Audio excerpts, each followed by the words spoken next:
to ask you to join us in giving a warm welcome to Dr. Cristo Leon. He is the Director of Research for the Jordan Hu College of Science and Liberal Arts at the New Jersey Institute of Technology, and also the Editor-in-Chief of the Journal of Role-Playing Studies and STEAM. His work focuses on empowering collaborative co-creation and research through storytelling, transdisciplinary communication, and human-centered design, making projects fundable, meaningful, and impactful. As a researcher and educator, he advances diversity, equity, and inclusion while developing open educational resources, critical virtual exchange practices, and experiential learning models that use role-playing pedagogies to foster global interdisciplinary collaboration. The talk today, tabletop role-playing games can function as cultural laboratories for experiential learning, identity work, and conflict negotiation, yet most studies still approach them from the outside, using surveys or post hoc interviews. In this seminar, Cristo Leon presents Playing as Inquiry, a multimodal method that treats actual play as both the site of transformation and the primary source of data. Building on collaborative autoethnography and constructivist grounded theory, the León Multimodal Protocol combines detailed audio and video transcription with layered coding of speech, rule interactions, gesture, spatial positioning, and symbolic references at the table. The lecture will discuss findings from a 5-hour video recording of a play session, its full transcript, and other materials. The session was played using Leon's Cosmic System, a meta role-playing game system currently in beta testing. Leon will discuss how the use of LMP invites participants to revisit the session as co-analysts, turning transcriptions into a reflective tool that supports metacognitive awareness, and how transformative moments are constructed in interaction. Now, on a more personal note, I have not known Cristo for that long, but he's one of those people, when you meet them, you realize that you have been coming to basically come to the same place from very different directions and very different places in the world, and you immediately feel a kinship, and that is what I felt when I first met Cristo.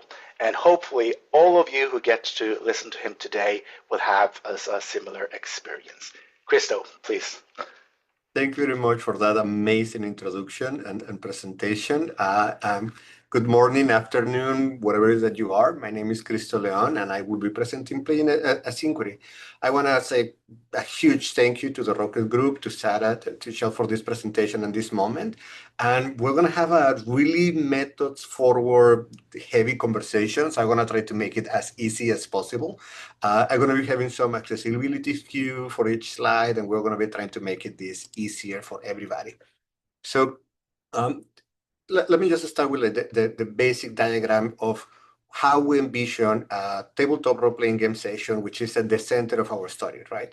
So we are trying to link that object to encounters, campaigns, but also to a lot of different choices: language, characters, social negotiation, encounters, platform, props, dice, etc. Today, we're going to be talking about a simple observation that I had like almost 8 years ago that is being developed into a full research project. The meaning at the center of a tabletop role-playing game session is not produced in a single channel. As transformation emerges from this layered interaction in between narrative, mechanics, negotiation, embodiment, and a lot of other different dimensions. To keep it simple, I'm just going to have that as the four corners of a table, right? So that interaction is also distributed across time, different media, a lot of sessions, and a lot of different platforms. Therefore, how do we document memory? How do we engage with these materials became complex. We like to see it as a micro-level approach in which there's some items that you want to analyze, right? Turns, shift, interactions, moments. These became analytic units, so we can use constructivist grounded theory, CGT, and then these moments can be slowly be aggregated into milestones, arcs, whatever you want to call them, adventures or paths, models. And all of these are best understood as character-centered trajectories that are also not plot units, right? So from the micro, we move to the meso level, in which these moments basically come together into a game session. Now, this is the object that we ultimately treat in as a primary unit of analysis for how we're going to be organizing and evaluate play. Everybody can agree what is a game session, right? People getting together.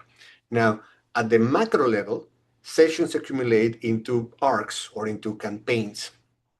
And then we start to require computer-assisted qualitative data analysis software to start to approach aggregation, comparison, scaling, auditability, all of this huge amount of data that we created. Therefore, the problem is, as campaigns grow, all of the traditional transcription methods basically stop working. Because all of this multimodality gets totally flattened, and then we cannot see. It's just too much information, right? Therefore, it makes evaluation hard to defend at these big scales. If you can remember only one thing from today's presentation is that the LMP, which is the protocol that I'm going to be presenting, it's a protocol for converting this multimodal play into something that we can approach to making an auditable and analytical claim. That is the takeaway from today's presentation. In the visual clue, what I'm showing right now is a dashboard that is summarizing basically 296 codes that we created. You can see all of this was done in Spanish, all of the place is in Spanish. And the León Multimodal Protocol, LMP, is basically generating just a direct citation with a timestamp, who said it, what said it, and then we can start evaluate and scale all of these domains, theme, actual coding, domains that the people are talking about, and just starting to build up from that. Today, I'm going to be presenting a tabletop campaign that has currently 25 game sessions, and we're going to be focusing on just one. That's going to be our case. Then from there, I start to develop analytical boxes to do the transcription, and these were treated as the protocol outputs. Now, those outputs were combined both in CGT, but also semantic, so we can create this dashboard that I'm going to be presented at the end, which the dashboard is basically the mini case. So we see this as a case inside a case and then a mini case. So the goal of today is just basically, how do we replicate what we learned from one session and eventually scale it up to multiple sessions so we can understand what was the campaign about, what was the transformation in the campaign. So hopefully, if everything goes well, what you will leave today is just these three lists, right? A rationale of how you can build your own protocol, then some ideas about how you can replicate this workflow, and finally, some design principles that you may find it useful for you. If as you're listening, I really invite you to consider at which part of your current workflow, whatever it is that you're doing to observe game, when does your workflow fails when you move from one session to 50 sessions? So today's agenda is really easy. We're going to be breaking into little parts. I'm going to be moving to some Q&A, and we're going to be starting really heavy with the problem and then go to actually the methodological strategy that we did. So it is important now for me just to start with the why. Why this talk even exists, right? So TTRPGs do not only produce meaning in a single channel. They generate transformation through multiple channels, like the narrative, the mechanics, or social interactions. But this meaning is also distributed amongst participants. So over the last 5 years, I keep running different game sessions, and I keep getting to the same constraint. The richer, the longer the campaign, the harder it became to me to even show what changed, what is the transformation that actually happened, right? We know something had happened, but we were having a hard time explaining and showing how can we evaluate what actually happened at the table. I'm not going to spend a lot of time in the background, but basically there's a lot of previous studies about this. There's a lot of people talking about the problem. The scope is huge. And then I'm just going to briefly touch on the system that we use to play with the participants. But the basic idea is, as we increase the richness of the game sessions, the durations, and then multimodality, then the practice that we're doing gets way more thinner, because we're going to see in our case, we start adding multimedia to this problem. So just so we get in a general understanding for what we call the general particular specific model, we are not talking about role-playing games. Sure, that's like the biggest thing that we have at the general level. At the particular, we're not only talking about like tabletop role-playing games. We're specifically talking about a game session inside the tabletop role-playing game macros. Because it's important for us to agree that we need to identify what is this unit of analysis. If we don't know what is this unit of analysis, then we'll disagree on what counts as evidence, right? And with the research team, we find out that not a lot of people agree on what is an adventure. Some people don't agree on what was a model or what is an arc, but everybody agree on what is a game session. That was the unit that we find out. Everybody was like, yes, we know what is that, right? So this led to start having a conversation with the research team about like, why do we need to have this talk, right? and we discuss a lot what will be the research question, and everything is start to navigate around like a really simple claim, which is we need a workflow that can give us this multimodality as a baseline, not as an exception. So we need to start getting this trail of sessions evidence so we can produce analytic synthesis. And we start asking questions like, what will count as sufficient evidence of a transformation, right? If an skeptical reviewer is coming from outside, he doesn't know what is going on. What are the methodological resources that someone from whatever discipline comes needs to document and then can pass it into others? So we landed in this question, which took us like almost 2 years to design and really get into that. But it all focused on an integration of a really simple phrase that we use, which is the situated perspective of the research participant. So we start discovering that because we are researchers, but we are also players of the game, we were having this issue of like, can we observe our own practice? Do we have to go and observe others? So in this case, we decided to do it the other way. It was like a practical decision. We have the knowledge, we have the nuance, we hold all of the methods. So why don't we see ourselves as researchers and then participants of the phenomenon that we're going to be studying? With that, we start getting like, okay, what is the setting? Like, how do we even get a setting for a long-running campaign that is having a lot of different games? So we will be analyzing the main campaign. We have basically two campaigns that cross on this one. The main campaign is the Fall of the Last Dragon of Albion, which we just shortcode El Cuda. And the particular session is going to be the Second Chance, which is session 19. This is literally just like a picture of like what the full movie is going to be, but it's really deep and it showcases a lot of the issues that we face methodologically to find out how to explore and research this thing. So in the illustration, what you see is a not traditional TTRPG session with players, maps, miniatures, and it has like the main issue that we have. So when we're recording this, like when we're generating the corpus, we have audios, we have notes, we have messages on social media, we have graphic, we have PowerPoint presentation, we have a lot of different documents that could or could not be used to analyze insights. So we don't deny that this corpus exists, and it's because playing and inquiry were designing together in our case. So this was not generated as a postdoc archive, like we didn't have recordings and then we went. This was done intentionally from the beginning, and is based on 35 years of practice of the researchers. We observed that each of the sessions generating artifacts, maps, handouts, a lot of different materials. So then there was a practical constraint of like, what do we need and how can we access the data, right? How can they distribute memory, negotiation, what happened actually in a long form play? So with that in mind, we start putting together a research team that could have different skills and come from different approaches and also from different countries. So our internal demographic is basically the team is these 7 people from we come from different continents, different backgrounds, different ages.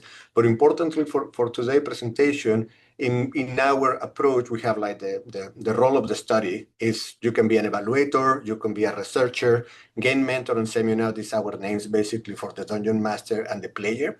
But as you can see, we have male, females, we have young players, old players, and we're going to be focusing on the game session on itself. This diagram is going to be moving to different segments. So our focal session was Cristo playing as the game mentor, and therefore his function is GMing, right? So he's doing adjudication, pacing, managing information, etc. The semi-announce, which in the system is basically players that are seeking to understand the symbols, are Diego Telles and Agustina Sinani.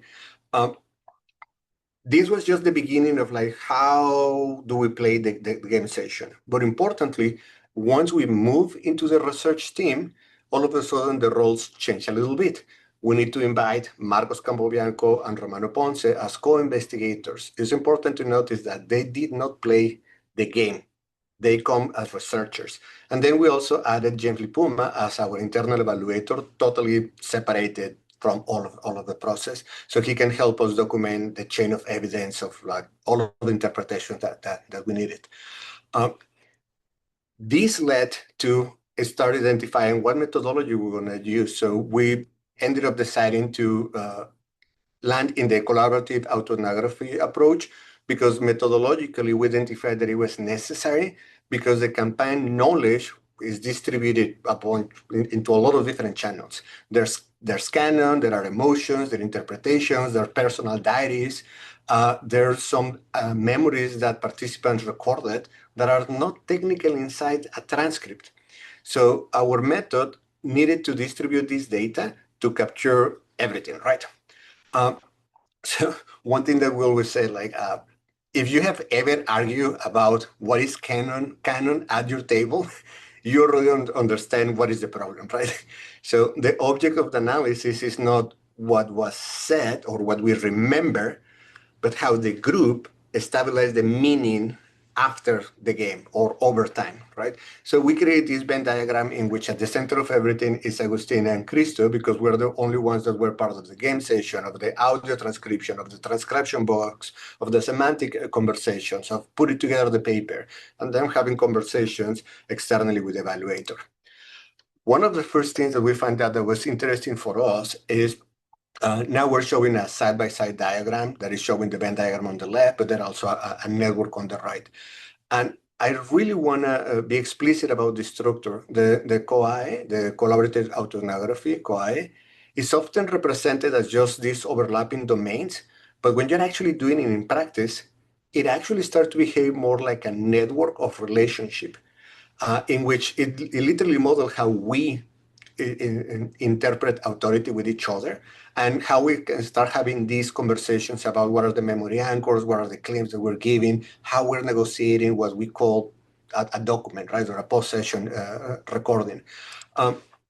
So with that, I'm going to start moving into what was the game system that we use. It's just a brief context. It's not going to be taken forever. The Cosmic system is a beta system that we're designing. It's a meta system that is trying to integrate characters and players from a lot of different fictional universes. It is quite simple. In the visual clue, what you're seeing right now is a screenshot of 3 different RPG books. From left to side, we have Conan the role-playing game. And then we have Advanced Dungeons & Dragons Raven of the Unchained. This is where the adventure actually happened. And then on the right-hand side, we have the D20 Modern Core rulebook. Those are 3 different TTRPG systems. So the beta system, the Cosmic system, functions just as this translation layer. It allows characters from different universes to interact with one another in one commonly agreed framework. So we all agree we're going to be playing this second edition adventure, but your character comes from Modern and my character comes from Conan. So this session was chosen because it has so much density and it was so complex. So this high density interaction allowed us to test the limits of the protocol to actually make some claims, right? So now I'm going to just be focusing to the problem and the protocol gap. Before I'm going to be fast into what was the empirical problem, we basically break it into 2 things. The main idea is we find out the concept of multimodality. We refer to the fact that meaning-making systems are distributed across different channels, so like a diary or like a recording, and we need to analyze them, right? But we did find out 2 different layers that we needed to understand, which is the object changes not just on the detail, but also on the level. And what we mean by that is the empirical problem of a scale. So it's not just about having more recordings. It's the multiplication of that. The evidence that we have must be traceable and comparable, right, over time. So it's not just a storage, but it's how do we put all of the pieces that we need where we need them. So we're trying to avoid multiplication, right? So this diagram is contrasting a simple idea, right? So if you have 5-hour TTRPG session with a lot of different evidence, what happens when you get 200 sessions? When your campaign goes so big, when your corpus is so huge, that the data set are starting to include like raw data, process data, outcome data, and then you start having primary, secondary, a lot of different levels, right? Particularly one of the problems that we have is from the get-go, we need to get an IRB approval in the university where I work. We need to do a human subject approval for institutional review board before we even start playing, right? So we needed to set up everything like 3 years ago so we can actually start researching this infrastructure, right? So we start finding some questions that is, where does our workflow break when we move from one session to 50? And for that, we start analyzing basically how we play. So we came to the scale problem from collapsing this data set, right? I asked the other dungeon master, Marcos, also a researcher, how do you organize your folders? And I find out that I have a different organization. At the campaign level, we both have an architecture, we both have our own things, and there were certain things that were common, but there were other things that were totally unique. So therefore, we start making a full analysis of how we're going to be doing this thing. Then we move into a data management and sharing plan. How are we going to be sharing information across 3 countries, 5 countries eventually, right? So we need to create a code book. Then we decided what is the data that we were going to be collecting, what were the protocols that we're going to be following, what versions we're going to have, and then actually what are the additional contextual materials that we're going to need to create this thing. So it was just not only an analytic precognition, but it was a lot of design on the data management and sharing plan that will allow us to share all of this information. Believe me, this was not easy, but we believe that doing this is what keeps the future you from hating the past you. Take the time to organize how you're going to collaborate with your research team so you don't need to redo everything 10,000 times. The second aspect of the empirical problem was obviously the multimodality, right? I will operationalize multimodality to just really simple 4 transformation relevant modalities. And later on, I'm going to explain what are these 4 modalities. But right now, it's just enough to say that is, you cannot treat transcription just as a speech to text. That is not sufficient. You need to go deeper. So that's where we find out these 4 modalities. We see that in the game, it was really easy for us to identify performance. This moment in which gestures, postures, display are organizing meaning at the table, people laughing, people like getting angry, people crying. The second dimension for us were the narrative choices. These ones are consequential decisions that literally make a branch into where the team goes or where the action is going to be happening. We also identified that mechanical adjudication, basically rule stock, or like when you roll a die, they became an evidence that we can observe of rule adoption. Can we see if players are adopting one rule, yes or no? And then the 4th dimension was social negotiation. These are basically just the interaction rituals and the frame shift through which the group start to negotiate authority, consent, and the social contract of play. These 4 are by no means exhaustive. They're actually a minimal set that would allow us to have this conversation about where were the interactions rather than just being a retrospective claim from us, right? So let's just start getting into a big signpost that I will have to put here, which is, this is a lot of foreshadowing. Come with me, there's more to come. So after all of these conversations, we generate an original campaign template. This is how we organize the campaign template. We identified genotext, phenotext, paratext, and campaign metadatabase. Also, we needed to put the IRB protocol somewhere. And this just gives us a structure on how we're going to be structuring a campaign. So once we get to that segment, we're like, okay, well, let's see if we can get one case that has a lot of multimodality with a lot of deep information, and that where we choose the La Caída del Último Dragón de Albion or El Cura. Here is like how we're going to start showing you this particular campaign. So we generate a folder, we break the folders onto the pre-agreed dimensions that we have, and we just add a PowerPoint file in which we're just creating like the general milestones of the adventure. Just organizing that, move our folders from just 5 to almost 200 subfolders. All of this taxonomy starts showing us that the multimodality has to be the baseline condition. And a protocol must start from this ecology, not add it later as an appendix or like something that is there, because we believe that if we ignore the ecology, we're not only losing context, right? We're going to lose a lot of the mechanics and the sustained like mechanism for what actually is structuring a campaign. We also decided, because if this was not hard enough, that we wanted to get open educational resources. We want all of these to be shareable with everyone. So if everyone wants to play with this thing, well, we can actually do it. So that added another problem, because our genotext has to be curated with just open educational resources. And that's going to lead me to the fixed folder, right? So what is the genotext? In the genotext is all of these source books, adventures, reference materials, everything that shapes the canon of what is going to be possible, right? It includes pre, during, and post-play artifacts. It's giving us Zotero bibliographic files. It's giving us reflective diaries. All of these materials are not considered extra. They actually define our constraints, right? It's giving us our memory anchors that later we're going to be used to see if there's an analytical relevance into whatever that we're doing. But here we also decide to have like, for example, the Raven and other points from Edgar Allan Poe, and it need to be an open educational resource, so we can inform the players of, oh, you have never read this book? Here you have, there's a copy, and we start generating a bunch of copies of that. The phenotext, which is where we register actual play, this is like actually the recorded play corpus. This is where we put the audio files, the video files, and every other derivative file from the sessions, like captions, abstracts, summaries, exports, everything that was generated from the actual play. This is where we introduce another level, which is if we need to record an interaction that we need to cite at the moment level, we need the transcription, but we also need the multimodal to say it happened on this moment and this file.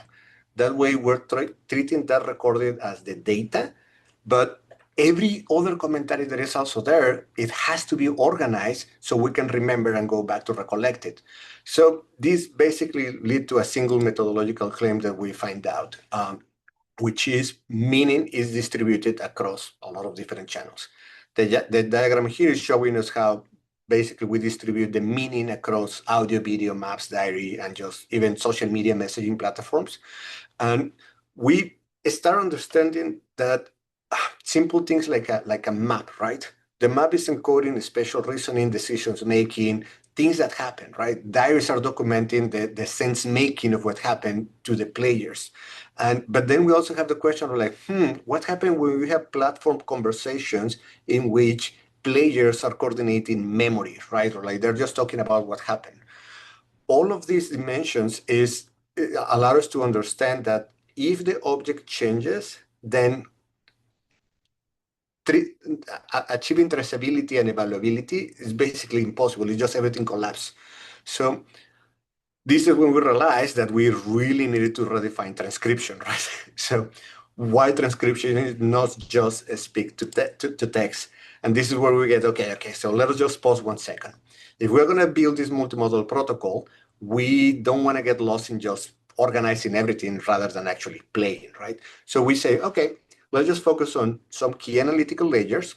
Then let's, by design, pick a multimodal protocol, and we are going to require that this protocol is preserving how meaning was produced. So the result is actually not less detail. The result is a systematic misattribution of who decided to do what, why they decided to do that, and then what counted as a consequence into the game, right? So This is basically giving us the protocol gap. So it doesn't matter how long the campaign is growing, it's generating actual play archives. And we need to find out a way, if we are just transcribing and evaluating this thing, how can we actually scale this interpretative richness, but that we don't lose ourselves into this information, right? Because we just need to be able to point at where the transformation, we can observe the transformation, right? So then is the main question of like, how can we have a debate about this, right? So I know this is like the biggest dense part of the conversation. I know there's a lot of going on here, so I'm just going to take 1 second so we can pass to the fun part, which is actually how we did this. So I'm just going to break it for 1 second into a quick Q&A. I don't know if there's anybody there. I don't want to lose you. Everyone in jail, I don't know if this...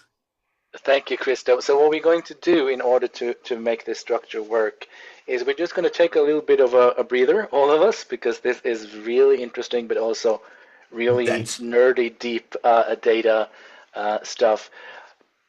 Everybody take a moment, think about a question related to the first part of this talk that we've just heard.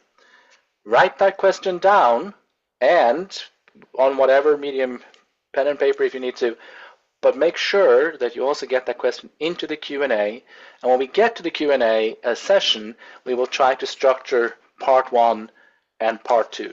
If that makes sense, hopefully, then you all know what to do.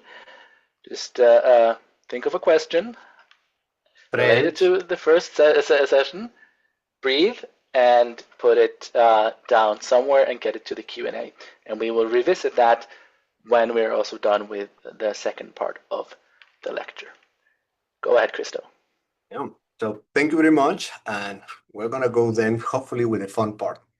We choose a methodological strategy, right? So we're just going to explain to you how we design and how we answer the why we need to build this protocol. So how we came to the León Multimodal Protocol, which is just, we were trying to just to achieve how we trace things.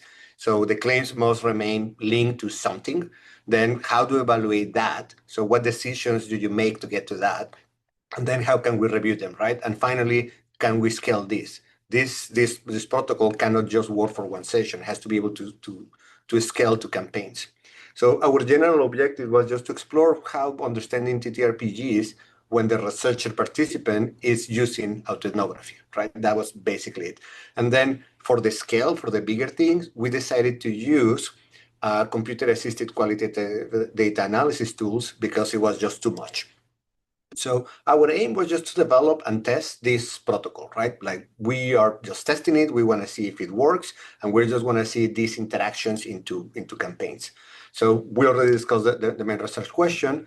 One of the main strategies that we identified is we need to have the question. We need to find out what is the primary method. We choose sociocritical, so we can do triangulation. I'm going to get to that in a little bit. And then we start selecting techniques. So we say, okay, we're going to do coding. We're going to do narrative. We're going to do diaries. We're going to do pre and post. We're going to do this type of visualizations. And it was clear to us is that the expected outcome was just basically to model transformation. That is the simple thing. So when we create that diagram, we're like, oh, this is a pipeline. So we're just trying to move from playing a game to analytical claims. Everything that I have told you before is just that, right?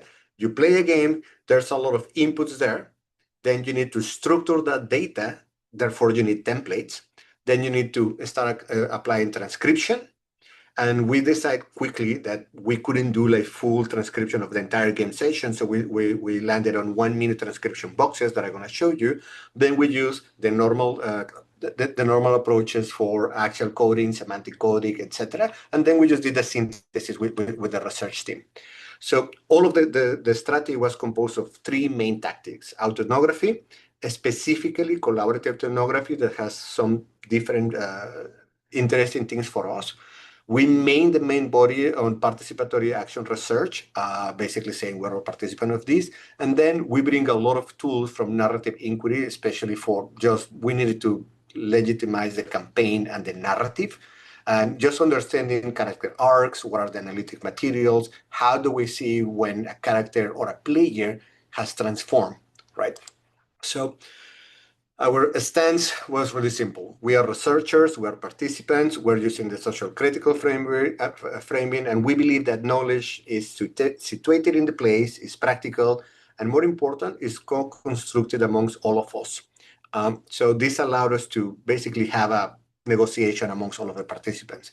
The majority of the ideas were taken from the creation of narrative in TTRPGs by Gronin Cover, and that she has this particular thing that was super interesting to us in page 12 for the research samples. She's basically saying it is important to understand that we as researchers and participants, we have some understanding of what it is that is the insider knowledge of the researcher, right? So we're like, okay, we're going to pick collaborative autoethnography. So the preliminary diagram for why we're going to be using that, it was really simple. Like player experience leads to research participant, and we need that to understand what happened here, right? So we can revisit this and just contextualize everything, right? And we quickly find out that it was going to generate a lot of feedback loops, and that was really important for us to situate all of the rules, what happened, what was the story, etc. That led us to start designing a lot of different models. This is one of the diagrams that we modeled to kind of like explain what we're doing here. And it just basically meaning is formalized across all of these layers. So we have lived experience, events, some analytical space, but all you need to take from here is that at the center of the diagram, the most important thing that we find out is this shared analytic space in which we're all trying to understand what happened, right? To mediate our knowledge. The phases of the COA were 6, and that's by the methodology. They have like preparation of the formulation of the question, then you play, then you review what happened with the data transcription, then you do a preliminary data analysis and interpretation, then you start actually doing your thematic review in a second code, and then you start producing the outcomes, right? It took us 3 years to get to this point that now I can easily tell you into this one diagram. What we have here is just a layer arrow diagram that is showing you like the phases, right? So we have the core phase and the timeline, then we decided to design a method stack, and then finally we construct the LMP. So the diagram of the phases, it's important to know that the core has 6 phases that started in 2023, and then underneath that, we inserted the protocol. So the protocol is kind of like matching phase 3, phase 4, etc. So it was really interesting to us because it's not fully parallel to the COA, but it's an instrument that once you have phase 1 and phase 2 of the COA, so basically you have to play, right? You can have the question, but then you have to play the game. So when you're playing the game, we're not researchers, we're just playing the game. Later on, because we build everything with intentional design, then you can start review the transcription, and then is when you can start using all of the templates, the paratext, the first and second cycle, etc., etc., etc. Another idea that we get was just basically to stack all of the methods, right? So it's just like a pyramidal diagram in which we have the COA and the PAR as the grounding, then the constructive grounded theory in the middle, and then we start moving to the narrative inquiry. So we wanted to know times, who say what is the memory, right? And eventually we get to the data analysis that are going to be presenting. So the 4 elements of the LMP is, as we discussed, collective autoethnography, constructivism, social critical, and then more important, we added a semiotic analysis of the text, which I'm going to get into 1 second. So how do we construct this iteration? Basically, we went into the literature and we reviewed that there were other transcription styles, like the basic, the poll, and the flicker, and we used those ones to inform our own style.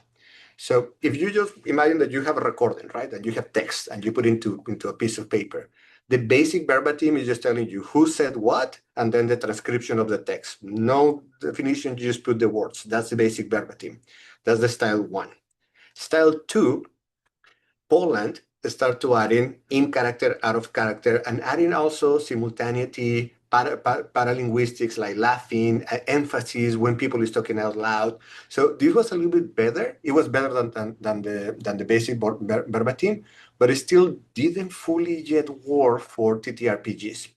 there were certain dimensions that they added. Here I'm highlighting, and you can see we have like, they start putting pauses, they start putting emphasis. So is in the first line is saying like, I'm not doing, I want this. So there's an emphasis. But then we find out, what happened when the character is using English? All of these transcriptions were in Spanish, but we find out words like stand by, that's what was said, right? So we find out, oh, okay, there's a multilingual issue, right? We need to code that too. Then we get to the second, this was just basically the Poland style transcription. Then we go to the Flick style transcription, in which Flick identified, because he was interviewing different populations, right? His interview were more one-on-one, and he found out that the timestamp was super important, like when somebody said what, right?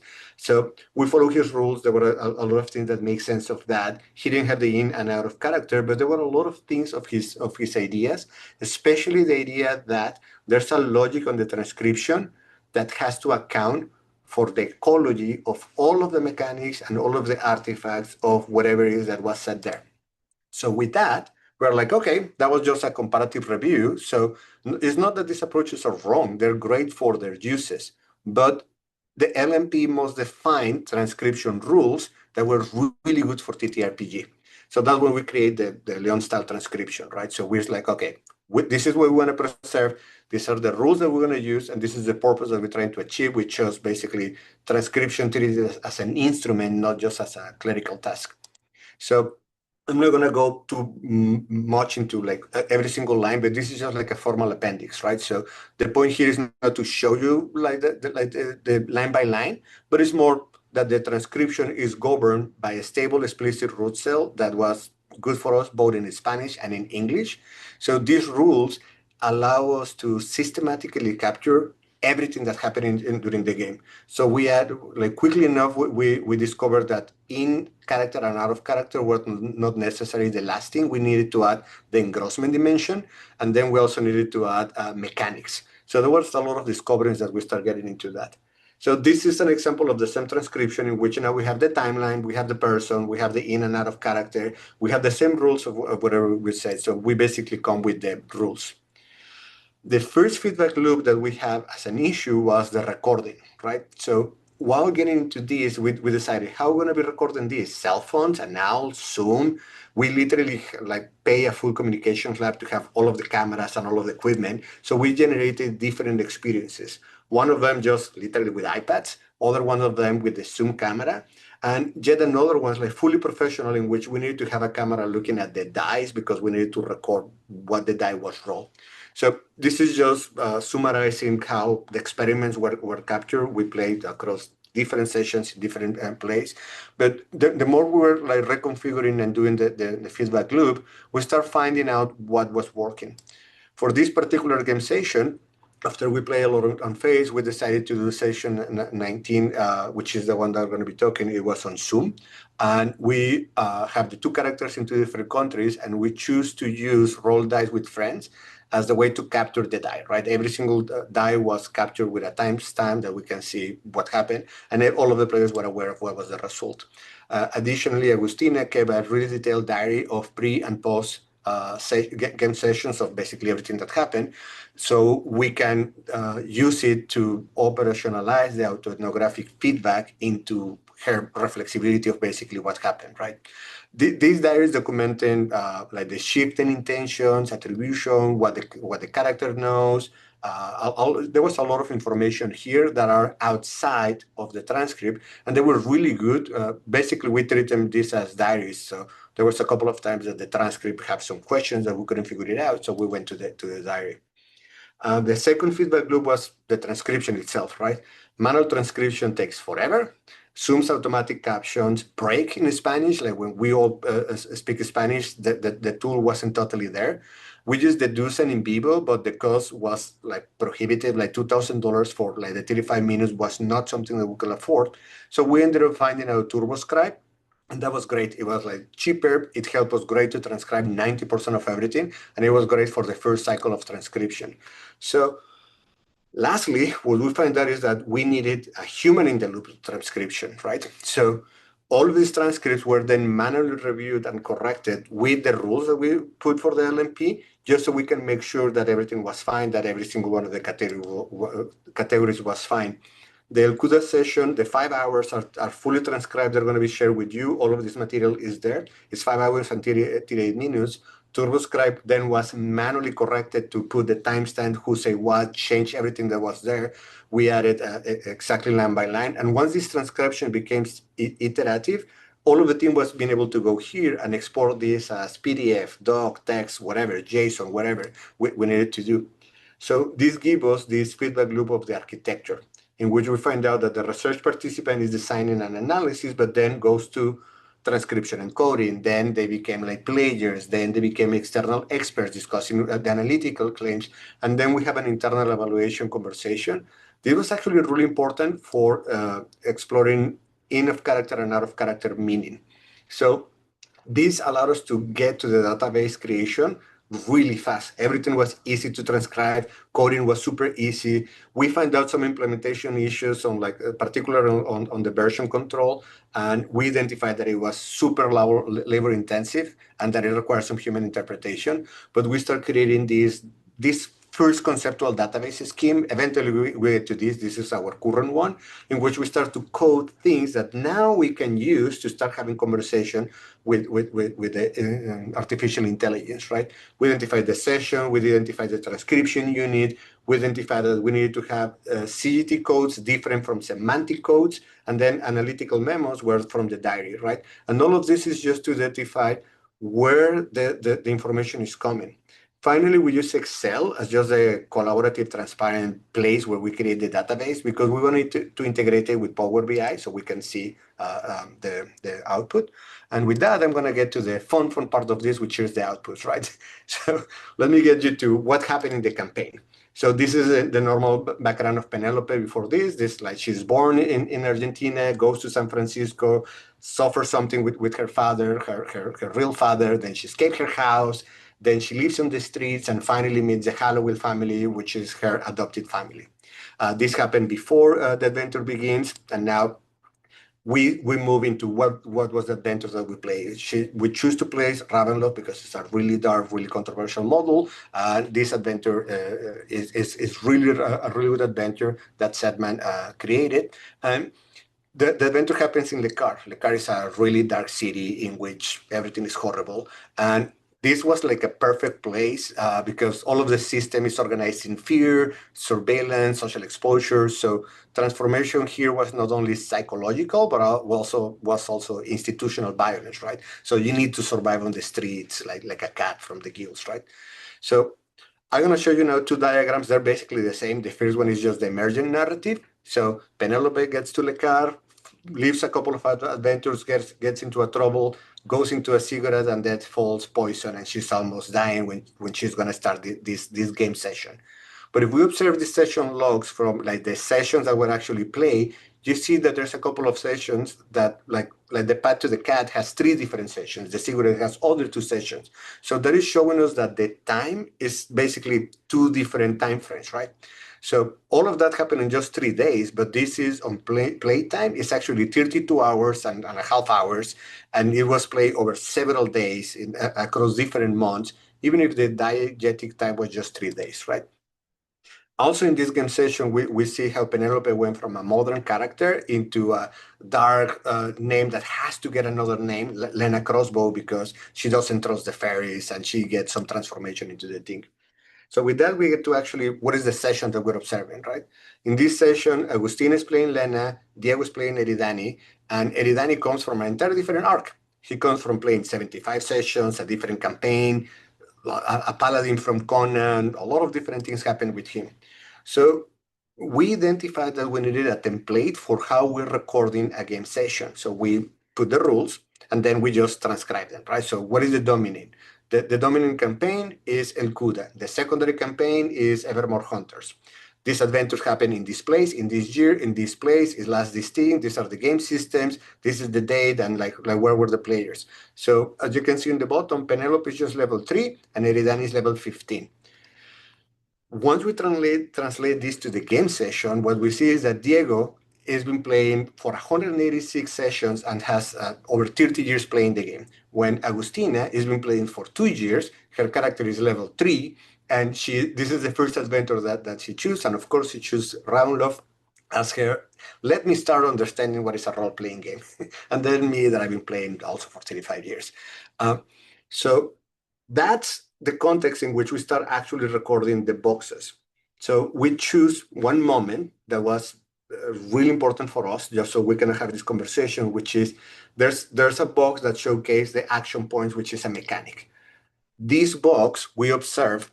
We have the timeline. I can give you to the video. I can tell you who said what. This is everything that has been said. But in the hour 134, we can say that there was a mechanic in which a 1d20 was thrown.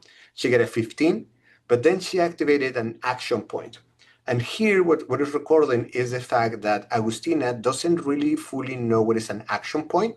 So she asked what are the rules, how they work, and basically an action point, you just add a 1d6 to use the 20, and then we determine what happened, right? But so we just get this thing, and it was a little bit of like a first lesson, right? Eridani, which is teaching her, because he also has action points, he's like, oh, in my world, in my universe, he comes from Dune, like he's been trained by the Bene Gesserit because he's a mentat. We have the litany against fear. And what the litany against fear gives you is you activated your action points. That's basically what happened here. This is analyzed by constructive grounded theory. But then we analyze exactly the same text from a semantic approach, right? So here we're doing a really in-depth analysis from another one of our researchers in which we're formalizing what the fragment does, right? The point is not just labeling just things, it's more like to really talk, and each one of the transcription units is going to have a function that is going to be measured by the Pearson categories like R represent, O object, and I interpretant, to really get to what is the semiotic justification of why we're doing this. How can we aggregate the classes? What is the symbol, like how we're governing these things, right? And at the end, we basically just create a summa provisional from this thing, which is saying this conversation was about this, right? I'm going to skip the next of the boxes because they're not necessary for this, but all of them are going to be shared with you. There's a conversation. There is, then this is presented to the players during the. Agustina discovered that witches are not fairies because in Ravenloft witches are really bad things. And this is important because you can see we have this is when she starts to get in character, but there's some engrossment they're starting to happen when she discovered, oh my gosh, the witches are not fairies, and then everything makes sense into why she's been getting into a lot of trouble. We also use some safety tools like open parentheses in which the player in the middle of the session is like, wait, pause. I'm not understanding this. So we have a full discussion of that parenthesis. Also, like how we move into the resolution of that. Then we get into a box in which Eridani has to hypnotize the character of Penelope. So we can go inside her mind to solve a problem that she has with not reflecting with the father. And now we finally get to the box that I want to discuss, which is the conversation inside the mind of Penelope, in which she discovered that the little girl has something to say. As you can see here, this is our 3.5. Everything is engrossment. We're already praying for 3.5 hours, like high stakes, everything is really deep. Eridani opens the hypnotism. We go inside her mind, and now the dungeon master is Agustina, no longer Cristo, and she's ruling the thing that's just a mechanic that the game has. And she decided that the scene is going to be happening on the room of Penelope as a girl. So this is the 5-year-old girl Penelope talking with the 20-year-old Penelope in her mind, with Eridani as a form of a guardian guiding her through all of this. And basically, all of this conversation is to empower her to confront the fear to the father, to like really stand up to her own fears, and discover that she was basically breaking into two different sides, two different masks. The semiotic analysis also went identified the same thing, and it identified that now everything is reordered, and now the little girl is the new subject of a really important moment in which she says enough. This is enough, and she's going to start confronting her own fears. Right 1 minute after that, we discovered the mask of Penelope's, like it's a crow and a cat, and basically this is operating as symbolic operators, right? And in which she's split it. And then Eridani started teaching her well, you need to activate your action points. You need to confront your fears. If from here on, if you want to activate action points, you need to say the litany of the fear. You need to be strong, and you just need to let it pass.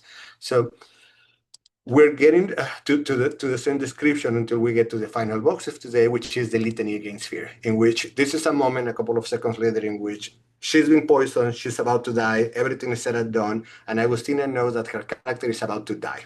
If she doesn't get the role, her character will die. After all of these years of playing, this is it. So before getting into the moment, without me telling her for nothing, she's like, I want to use my action points. So she's making a mechanical decision. She understands the risk, everything is done, and we record that transformation moment with mechanics, like she rolled a d20, she failed. Then she said, no, but I told you before that I will be using my action points. Yes, you did. Okay, roll the 1d6. She managed to get the +4, managed to save her character, but we remember her. We put the condition that for you to activate the action points, you need to say the litany of fear.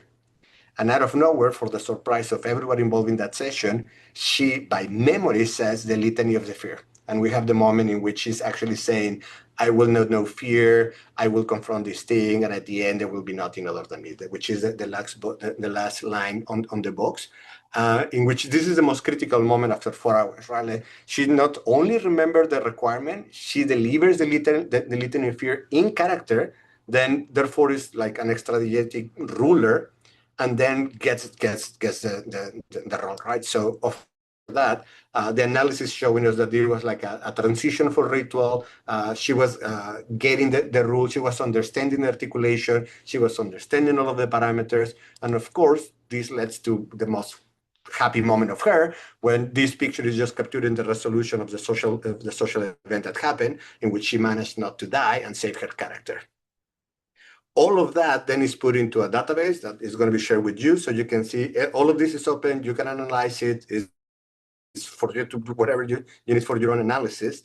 And this allows us to do basically the semiotic analysis. All of these are the results of the semantic boxes, in which you're just using this to get to a big one legislation. Let me put it in Spanish, which is just, all of this session was just to get the remember, you need to remember in order to choose.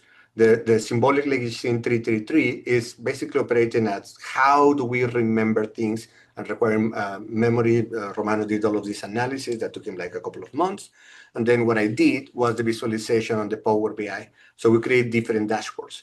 In this one, as you can see, we have the 296 coded citation. I start coding identity, mass, metacommunication, engrossment, arousal, all of the domains. And then we can see the categories like kinesthetic categories, affective categories, narrative categories. The actual codification gives us 85 phrases without like verbs. And then we see that to be and to have were the more recurrent verbs. And all of those can be interacted with. Then we were able to identify the domains. What are the domains like mask, metacommunication, effect? We also were able to identify all of the different characters, like what are the species of characters, what are the NPCs that were mentioned. We found out 17 NPCs, well, 14 NPCs, 2 player characters, and even one that was 2. We have different species that were coded into the transcription. We found out places where the adventure happened, 2 different universes, physical cities, different lakes, different places. And then also we were able to identify magic objects like a lightsaber, a dagger, a medpack, a wakizashi, some fairies giving a board, and a lot of other different things that happened in these things. We also find out categories. Some of them were like weapons, marvelous items. They were magical, they were coarse, they were normal. And with that, we get to the conclusion of this thing, which is, I just want to close with these 3 claims, right? We need the multimodal protocols if we really want to study TTRPGs at scale. Because now that I did this session, I can go ahead and analyze the entire campaign, right? The second claim is the LMP hopefully will offer you a workflow that everybody can replicate to help you preserve the complexity of your games so you can do a better evaluation. And finally, we really hope that our contribution is more epistemic, right? Playing is not just an object of study, it's a mode of inquiry. And with that, I will welcome you to all of the questions. I know there's a lot of questions that are probably methodological, coding, the role of me, or limits of this approach. So thanks for coming with me in this dense method process seminar. Thank you so much, Cristo. Applause and hearts all around. And if you were worried, because I know you know that this is dense, and you were a little bit worried before the talk, you need not worry, because we haven't lost a single attendee for the entire hour. So you've I managed to was keep so terrified. keep people's attention really well. Yes, we have some questions, and I've gotten them in several different channels here. It's clear that there's a lot of researchers out there, because a lot of these questions, or some of these questions, are quite specific. And the first thing I wanted to start with, there's some questions around data management, consent, and so on. And you mentioned, the first thing you mentioned is that your research spans several countries. Yes. That is a challenge, of course, but then this was a specific question about how do you navigate consent for your IRB in a repository? And to clarify, the same person wanted to say that, how do you, for instance, manage it if a person wishes to withdraw all previous data from a repository? Yeah. So one of the big tricks about this is because we are research participants. So we are immediately exempt because we're all agreeing to be part of the object of the study, right? But if you want to do this with, let's say, I don't know, a group of people that are coming to a library, you cannot do that without different layers of informed consent. We did sign papers, everybody get the approval of what were the questions, but more importantly, a big solution that we find out is if you break raw data from process data, from published data, I have the raw data, which I'm not showing you the hours of crying that happened before because my researchers say, please don't do that, right? I actually have to send her, hey, these are the texts that we're presenting. Are you in agree with the transcript, right? We do the same with Diego and everyone. We all agreed to that and they signed, yes, we agree that that box is correct. That's the process data.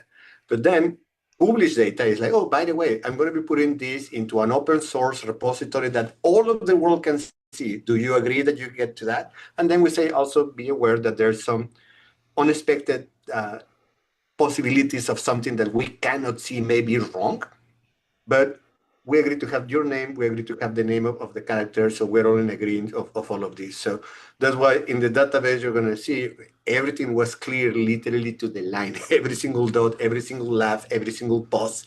One of the rules that we have is actually what happens when you're mentioning someone that is not playing here, someone that we don't have consent from, right? Well, then we need to anonymize that name. We need to put J, anonymized wiggly symbol, because we don't have permission for that name, right? What happened if we're making, and that was like the biggest one for us, because tabletop role-playing games have in quote citations of IP, right? Dunes, Star Wars.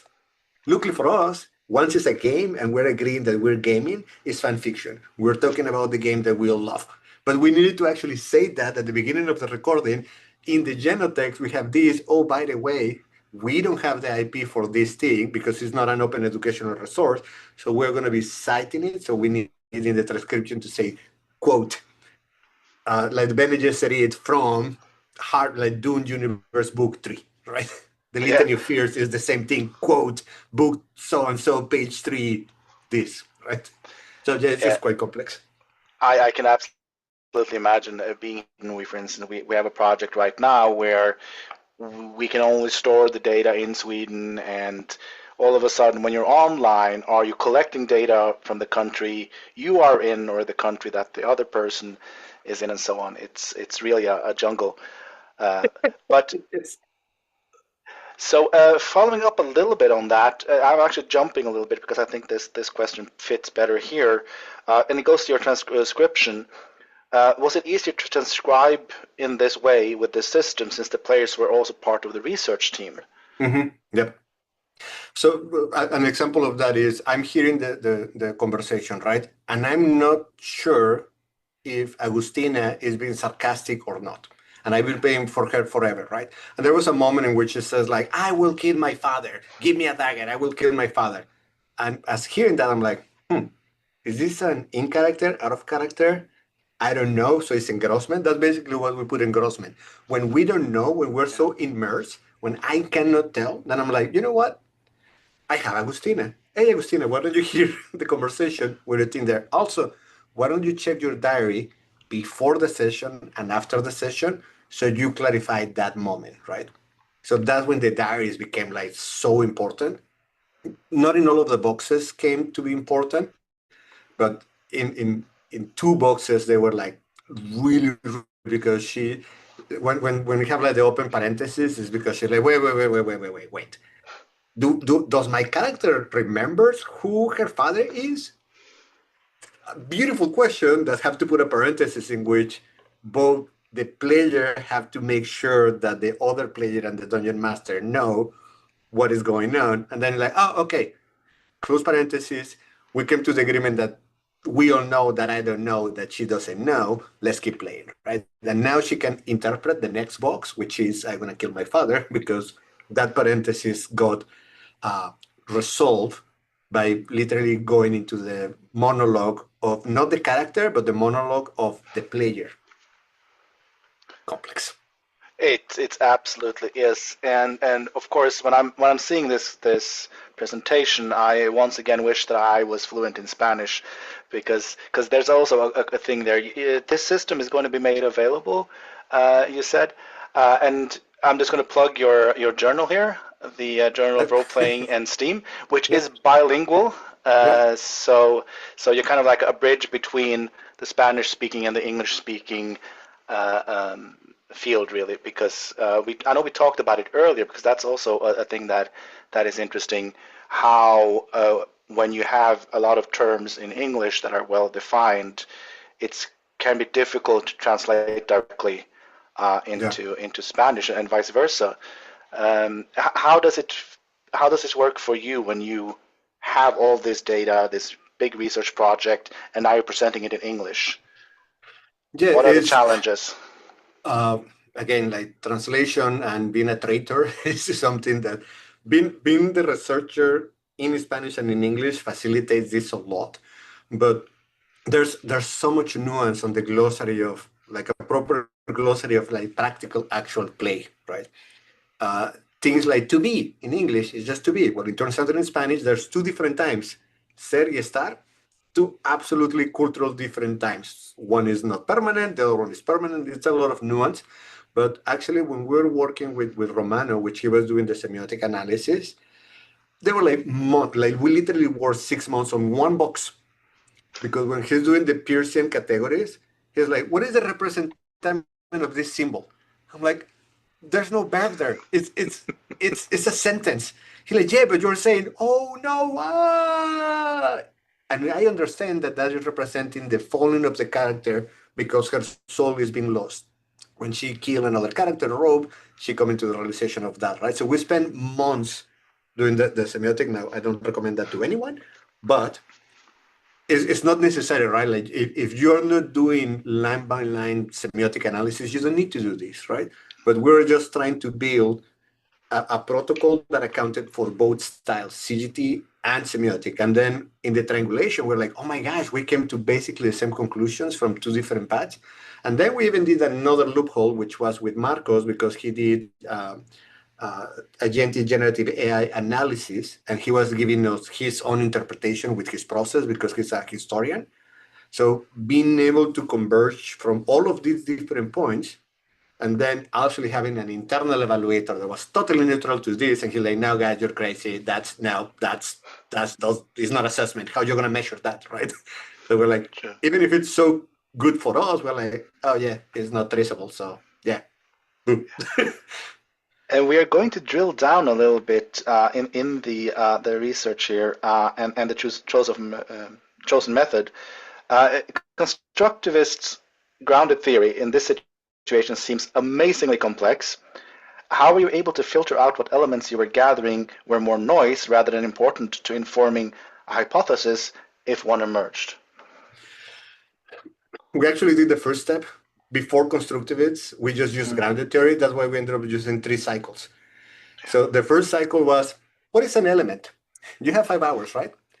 What is an element? And right away we identified, wait 1 second. There's 1 hour in which they're basically just talking like, hello, how are you? Do you bring the food? Because they're framed rituals, right? So we were able to identify that first hour we don't need. It's just person talking about person, how are you doing? Did you bring the food? But then there's a moment in which the ritual gets set and we actually start playing. We're in the body of the game session. And then in all of the sessions, we have a debriefing at the end, right? We were saying, do we need those 3 elements? Do we want to do an analysis of pre and post? Well, there's some people that may not care for the game and they just care for what happened before, right? So then we say, oh, we need to have everything. So then we did the elements of like, how can we see, what are the elements that we start seeing recurring and emerging? That's why we just use grounded theory.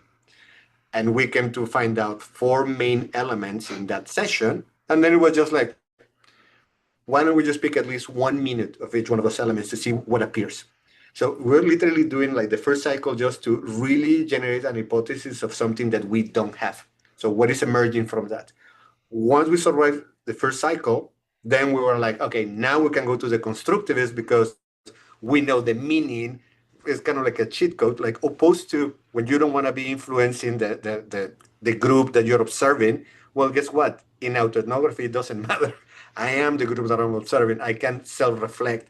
I can actually read my diary and say like, oh, I was thinking that, interesting. So that way the feedback loops start to be like super important. And I'm really happy you said that because we have a follow-up from another participant actually that fits perfectly here. Do you consider adapting participant observation could be used instead of autoethnography? Yeah, there was like a huge moment in which we said like, so we're trying to replicate this with other campaigns. And one of the biggest thing that I wanted to do is pull just participant, right? Like remove everything and just participant observations, because now we have a checklist, right? We have a coding checklist, we have a qualitative approach, we have all of the questions that we're looking. So now we're slowly start to generate that. Did I observe this? Yes or no? And just super external checklist that will give us a rubric of observation, which that is where we hopefully are going to get once. Right now, I'm just want to scale it from a session into a full campaign. So now we're testing it with 3 campaigns. We're also doing it 1 in English, which is going to be showing us difference in context. And but also it's just, there's no such a thing an experiment that you can control because it's so unique, right? Even the same group, same adventure, different die. It's kind of like hard to get to that nuance. But I particularly believe observation could be a new step for this direction. I just want to build the instruments and validate them more. And speaking of the language, that could also be really interesting for me, for example, somebody who is not a native English speaker, but all my role playing happens in English. Does that differ? What if I was role playing in my native language? Mm-hmm. Would that then transcribe differently? Yeah, we find out a couple of things. Like in Spanish, you say observar, but spot and observe are kind of like the same, but they're not the same. Right. And there were a couple of times in which a player that we have that is fluent in Spanish and English, we will say, I don't find my search. So in Spanish, we'll be using one word in Spanish and another one in English. And it was just funny because he's saying, I'm not observing my spot, right?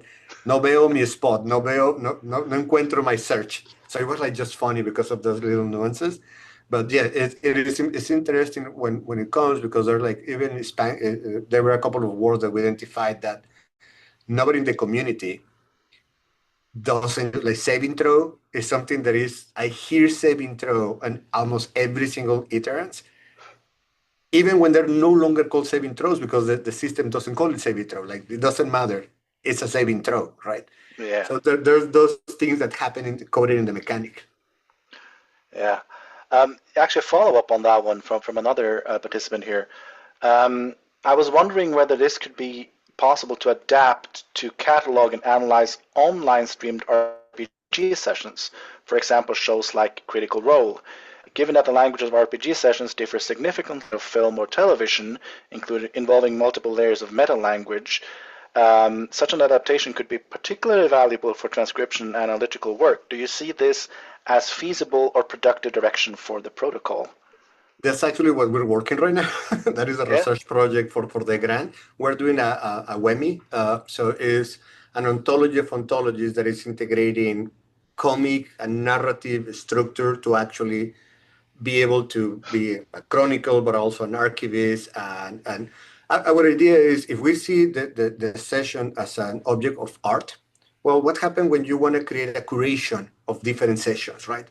It's an entirely different because the campaign is closed. Now you're just treating this is the art object, but I want to put an exposition of this, right?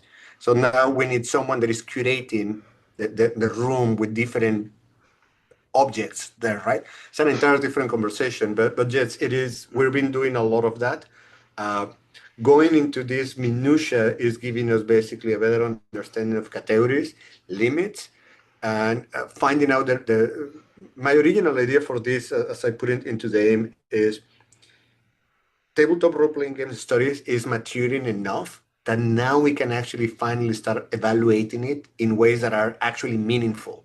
So we can generate its own language, right? When we think of movie, now we know what is a sequential plane. We know what is a zoom in. 50 years ago, that didn't existed because they didn't have the language for that, right? Well, right now we're there.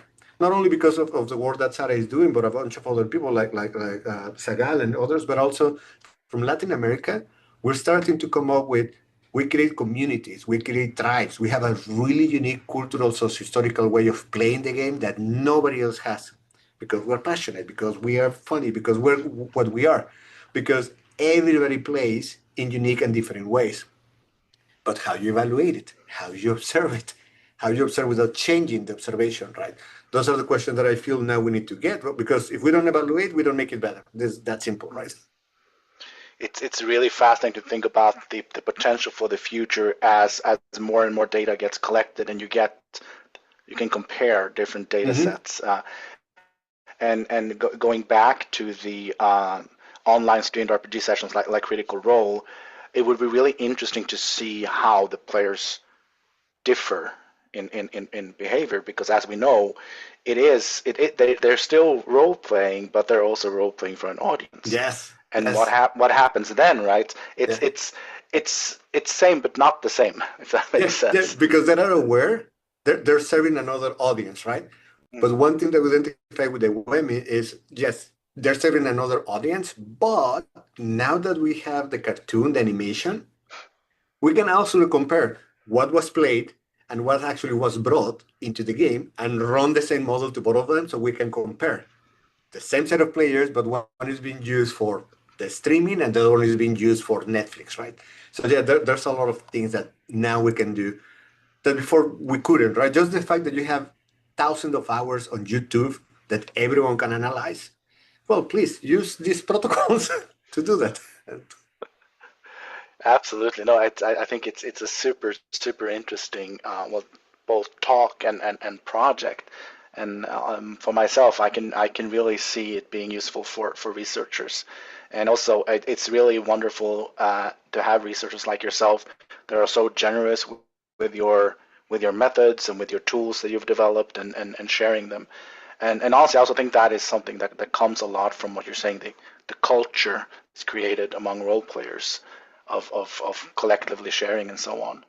I have one final question for you here that we are going to leave with. It's there's many facets here, so but it's more of a outro. What transformation is specifically happening and being tracked in this multimodal method? Psychological variables in players, or perhaps changes in terms of narrative, social connection between the players, perhaps, and how will such changes be tracked in before and after the events of the campaign? Yeah, that's what I said. That comes into the design, right? So we choose our four corners were intentional because we knew we were going to be playing with a new player and an old player by design. So just because we wanted to approximate this into something, right? We're like, let's just pick four modalities that are super easy to see. Can we see performance, embodiment of performance? So we have one player, Diego, that he changes his voice. He's always the paladin, his chest puff. versus Agustina that she never gets in character, right? She's always, my character does this. She's going to grab that. It's not until hour 4, after 19 sessions of like almost 2 years, that she's like, I am Penelope, and even worse, now I'm Lena. I'm no longer Penelope, I'm Lena Crossbow, because you cannot trust the phrase, because you cannot give them your true name, right? So then that is performance, right? And like what happened when you throw the die? What happened when she's actually grabbing things to identify, this is me as Lena, so she puts a hat. This is me as Penelope, and she puts other things, right? Particularly in this one, because there's a moment in which she's talking with her little self, right? Like her little girl that's 5-year-old, afraid of the father under the bed. She changes the voice. She's speaking as a little girl of the 5-year-old, like, but why you're here? And that's recorded by the minute. And then changing to herself, talking to herself, don't be afraid, little me. You can come out. We're going to face him. And I'm going to kill this one because blah, blah, blah, right? So there's a moment, beautiful moment, which is like, what is the dagger? And the DM has to say, like, there's no daggers. This is your mind. Or wait, do you want daggers to be here? Oh, I'm going to kill my father. So those type of things are in body performance, right? But then there's narrative choices in which, for whatever reason, we decide to put the condition that for you to activate the action point, you need to say the litany of fear. Otherwise, it doesn't happen, right? That's not a mechanic. That is more like a house rule that we just decided to do that. But when we were able to observe that she actually learned the mechanic, made the transition, called the action point before rolling the d20, and then I say, hey, the d4 is not, the d6 is not going to play if you don't say the litany. It's like, and by memory start saying that, we were like, that's a narrative choice. And that leads us to mechanical adjudication, right? It's like what happened when saving throw doesn't get. There's another box in which Eridan is trying to convince, there's a witch there, like a Vistani, and he's trying to convince the witch to go with them into the mind of Penelope, right? And I am the NPC, I am the witch, right? Which actually the transcription have a lot of issues with the dungeon master because I change voices. I do the witch ladies on the dragon, whatever. And so he is the role that is, there's a really hard thing to how do you convince another player to do something just with a die. And it's because charisma doesn't have any rules for negotiation, right? So then it's social negotiation in which Eridan is trying to convince the dungeon master to go with this other character into her mind, right? And we have a box that now we can say, we can see social negotiation. And there's a lot of things, but again, the modalities that you choose are intentional, or they have to be set up by what is that you want to observe, what is the things that you're trying to do, right? So these are not exhaustive. They were just the minimal low set that we choose, so we can observe transformation. Really simple with interaction, right? So it's like, is there an interaction there that we can observe? Yes. Okay. Then let's treat transformation there. Absolutely wonderful, and also seeing that journey that you took us on through your data of that character and that player, and ending up with that fascinating inner child work type scene, and from yeah, I also noticed that her T-shirt said everything's fine. Yeah. In the moment that her character was being poisoned and possibly dying, I think that was also just a wonderful little. This is horrible, right? Like she's discovering Ravenloft because she has only. There was one conversation that we had with her. Like she played Ravenloft 5th edition, and she's like, "I seen paladins killing Strat. I seen everybody just like being like superheroes at level 1.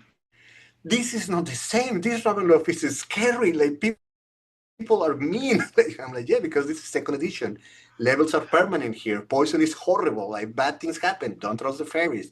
A lot of metacognition happen because both Diego and I know what is a fairy, we know what is a nighthawk, we know what is a pouty. She doesn't. So getting to learn that is like, oh wait, nighthawks are fairies? Just here. So those type of things. And all of that ending up with that really moment of empowerment. I think that is absolutely beautiful. And it's a beautiful note to end the session on, I think, as well. This has been a wonderful talk by Dr. Cristo Leon called Playing as Inquiry. And if you enjoyed that, then I have good news for you. On our YouTube channel, you will find similar things to this. We have over 130 videos up there now of weird and wonderful concepts and plays and games and theory that are all related in some way to analog role-playing games. And I will ask you to like and subscribe, of course, if you don't want to miss anything in the future. You can also find us, the Transformative Play Initiative, on YouTube, where we will post everything that's happening, all the events that we are running, and among those, this general event, the main event that we do, the Transformative Play Initiative series. And with that, I have nothing else to say than go and check out Dr. Leon's journal. I believe the link is in the chat. We will also put that in the description on the YouTube channel. And there's also, I'm led to believe, to understand, there's also a hybrid conference that you do every year, and I would love for people to find that as well. You can see now on screen Dr. Leon's details and how you can get in contact with him. And thank you also. Just as a commercial, we're going to have the 10 colloquio here at NJT this year in the summer. We still don't have a call for proposals, but we're making it public, and it's the 10th edition of this international congress that is going to happen here, and we invite everyone to join. So, yeah. When that call for papers comes out, we will make sure to also disseminate it in our Transformative Play Initiative channels so that you don't miss it. And thank you all so much for coming.